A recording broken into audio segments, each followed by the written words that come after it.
Okay, so in lesson 4 what we're going to do is we're going back to day, and you see we still have some of the stuff here we worked on previously, right? We assigned people to our day, like John Doe here. We did some tagging, we looked through some daily tasks and things like that, and we are continuing to increase our productivity here, you know, as I'm myself here using this, making progress today. Let's see. So we have already recorded 3 videos today. This is number 4, like 1.5 hours later. So doing video tutorial number 4 now. Let's also tag the word tutorial just for the heck of it. So what we really want to show today is how you can do some health tracking, and that includes nutrition tracking. So the way you access that is, so we are on August 25th, clicking on the little apple here will open the physical health window that you see here, and so this has 4 tabs: food, ailments, workouts, and hydration. And the food thing, the first thing we're going to look at here is quite interesting, and you see this USDA logo here. This actually includes a database of about 7,000 foods or so that the US Department of Agriculture publishes, and that's called the Food Nutritional Standard Reference. As you see here indicated, this is based on version 22 of this food database. And so let's just do a simple thing here. So this morning I went to Starbucks and had a bagel with cream cheese and coffee. So let's see if we can find this in here. Let's see what we can find. So you type in bagel, search, and then we see here we got bagels, plain and rich. It's close enough. Then you see here the serving sizes in the database. Let's say we had a medium bagel, and how many of those? 1. So I add 1 bagel here. So what you see here tells me the weight of this is 105 grams, and it also has now added this to some of these daily nutrition values here, right? So as I'm entering this bagel, I can see, for example, I've taken in 288.75 calories, right? No cholesterol. There's some fiber in there, some fatty acids, right? So let's add our cream cheese for that bagel. Let's see what we can find here. Cheese spread, cream cheese. Let's say, serving size is ounces. So let's say we had 2 ounces of that. You can see here fatty acids should have gone up. So I've already consumed 52% of my recommended daily value. So that is recommended daily value based on the standard 2,000 calorie diet, right? So and then also I had a coffee. So coffee brewed from grounds, and let's say 6 fluid ounces. We had 2 servings of that because of a 12-ounce coffee. So we add that, right? So that's all great. But what if you don't find what you're eating here in the database? The cool thing is here you can also enter your own food. And so how would you do that? So you see there's nothing in here right now, so we click on edit, and what this pretty much gives me is this little window here, and I can enter my own nutrition facts for that specific food, right? So how do we find this? So I guess the easiest way to do it, let's just see if we can pull up a web browser here, and let's just see what we can find here. So let's say Lay's potato chips nutrition facts. Okay, calorie count is database. Let's see what we find here. And sure enough, as we're zooming in here, you see that we have some of these nutrition facts in here, right? So if I now go back to my software, what I can do is let me actually move this aside here so I can copy that. So I will pretty much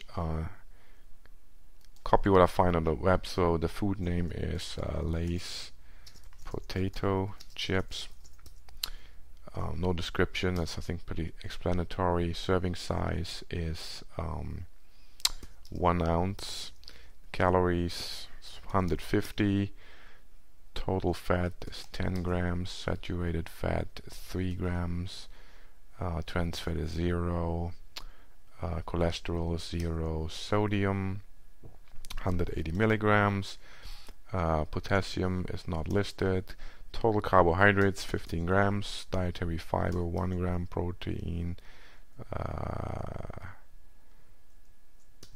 2 grams, and it does not list sugars. So I can save this.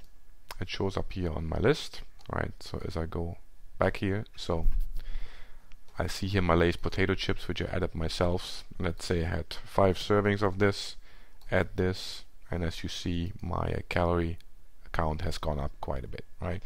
And of course, this foods you enter into the database, they will stay in your database. You can pretty much enter anything you want here that you want to track, right? So that's an easy way, you know, to track your daily food intake.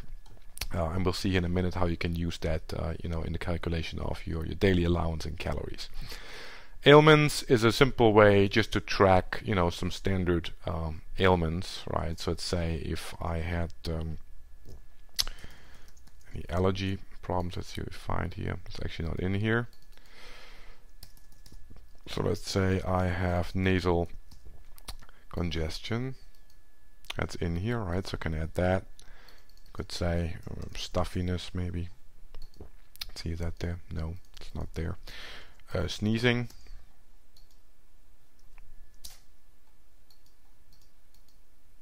No, we don't have that either. Solid chest congestion. Okay.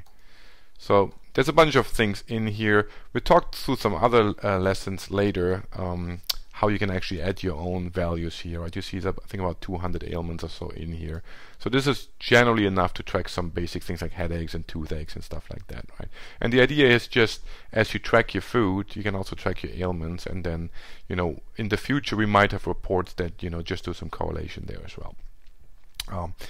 Workouts is another very interesting module. So the way this works, it shows you a map here, and of course this map is relatively pristine because the database in this software is relatively untouched. So today is August 25, right? So you can find this on here, click on this cell, and it says, okay, August 25, right? So what this now tells me is, it talks about my adjusted BMR, and this is the basal metabolic rate. If you recall back in the beginning, we looked at the preferences module, so we entered our age, our height, and that's basically used to calculate our BMR. And I could also say now, you know, I want to track my weight here. So let's say I'm weighing 187 pounds today, so we can save this. So if you change the day, right, go back to the 25th, it will have recalled this. So based on the food that we have already eaten today, which is 1209 calories, and the workouts we have done, which is none, right, it will take my adjusted BMR, and so I have a calorie balance of minus 913. So these are the calories I can still eat. However, if I switch this by double clicking on the activity level here to light activity, you see the cell here changes to light green, indicating light activity, so I can eat more calories since I'm burning more calories, right? So rather than tracking in very minute detail, you know, the activities I do, this usually tracks just, you know, little or no activity. That means, you know, what it means, right? You don't do much at all. Light activity if you're walking around during the day and doing things like that, right? Moderate if you're actually working out, and then very active if you do, you know, 1 to 2 hours, you know, workout per day, right? I think that would be kind of you know, moderate, and then very active even longer, and extremely active would be for professional athletes pretty much, right? So this just uses standard formulas of multiplying your basic metabolic rate with some standard activity levels, right? So in my case, one thing I do is I do 90 minutes of Bikram yoga per day, which burns, I think, in my case, around 900 calories or so. So that I would consider as very active. So if I double click this here, right, so I get the darker green here. And then, of course, as you are doing this for quite a while, you see as this map here will fill up with these colors, so you can have one glance view of what your workouts are doing, right? So between foods, and the calories and the workouts, right? You have a relatively easy way to track your weight. And again, the software's main purpose is not to do minute tracking of many details. The software's main purpose is to instill good habits, right? And I found that tracking my weight that you see here, tracking some of my basic food intake and my workout level actually encourages better tracking of what I eat and better workouts, right? So that's a pretty cool effect. And again, this is not supposed to be a extremely thorough system to track like every bite of food you eat or every workout in what it is. It's pretty much a high level tracking that makes sense, right? The last tab here, that's more like a novelty thing, which I'm actually not using that much. If you want to, you can track your hydration level, and the way this is done by, don't laugh, the color of your urine, right? So the clearer your urine, the thinking here is the better the hydration level, unless of course you're taking supplements or vitamins which do color your urine. So in general, 1 is the best level. If you record this here, see a little green cup here, right? And then if you change the slider to things where this is still green, I think this is still red as well. So the first levels are green, right? If your urine gets too dark and you record this, it pretty much shows you that your hydration level is not good, indicating you should drink some more water, right? So if we close this, we're going back to the day. Again, like to get there, you can either click that apple here or go to tools and then go to health, right? That brings back this this window here. So this is how you track your food, your basic ailments, your workouts, and your hydration. So we'll conclude that lesson for now, and we'll see you in the next video.